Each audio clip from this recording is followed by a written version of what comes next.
बतूल जैसी बहू को तो मैं सोच भी नहीं सकती कि मैं तलाक दिलवाऊं। मैं मरते वक्त पे भी आशिर को यही वसीयत दे के जाऊंगी कि कुछ भी हो बतूल को तलाक ना देना। मेरी दोस्त को अर्जेंट 10 लाख रुपए की जरूरत है।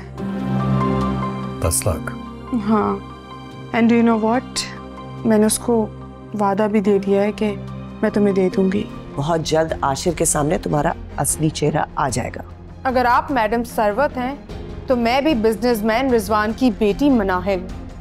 आपकी बातों से ना तो डरूंगी और ना पीछे हटूंगी। सच तो ये है कि तुम्हारे डैड भी तुम्हारे साथ ताल्लुक नहीं रखना चाहते, और जो लड़कियां अपने वालिदैन को रुस्वा करके अपना घर आबाद करती हैं ना तो उनका घर आबाद होता है और ना ही वो खुश रह पाती हैं। काशान सुबह से मुझसे तुम्हारे बारे में पूछ रहा है कि तुम कहाँ हो, कहाँ गई हो। मैंने उसे कुछ नहीं बताया। मैं नहीं चाहती कि वो तुम्हारे लिए कोई नई मुश्किल खड़ी करे। कौन सी दोस्त है मनाइल की जैसे अचानक 10 लाख रुपए की जरूरत पड़ गई, और मनाहिल मुझसे ये पैसे लेकर आखिर गई कहाँ है? जब ये पिक्चर्स आप आशिर को खुद दिखाएंगी तो उसे शक हो जाएगा कि ये पिक्चर्स आपने बनवाई या फिर आपने मुझसे कहा। मैं नहीं चाहता कि कोई भी ऐसा शक आशिर के दिमाग में पैदा हो। मुझ पर एतबार करते हुए मुझे मेरा काम मेरे तरीके से करने दीजिए बस।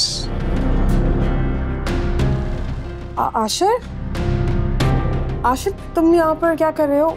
एकदम अचानक पीछा कर रहे हो तुम। मुझे ये बताओ कि तुम तो अपनी उस दोस्त एमल से मिलने के लिए जा रही थी ना, जिसको तुमने 10 लाख रुपए दिए थे। हाँ, मैं एमल से मिलने जा रही थी, लेकिन वो चली गई है।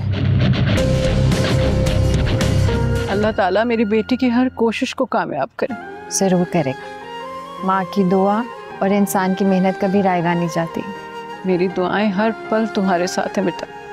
और मेरा आपसे वादा है कि मैं दिन रात मेहनत करूंगी। मैंने उन्हें कहा है कि मेरी जिंदगी में ये मुमकिन नहीं। लेकिन माँ, अगर वो खुला के लिए कोर्ट चले गए तो? बतूल की मर्जी के बगैर वो ये नहीं कर सकते, और बतूल ये नहीं चाहेगी। माँ, मगर मुझे लगता है मनाहिल ये चाहेगी।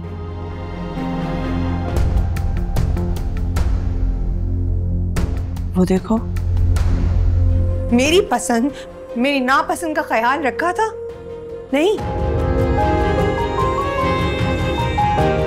मुझे जबरदस्ती जिसके साथ भी उन्होंने रिश्ते में बांधा, मैंने दिल से उस रिश्ते को कबूल किया, निभाया, और अब सारी जिंदगी उसे निभाने की कोशिश करूंगी।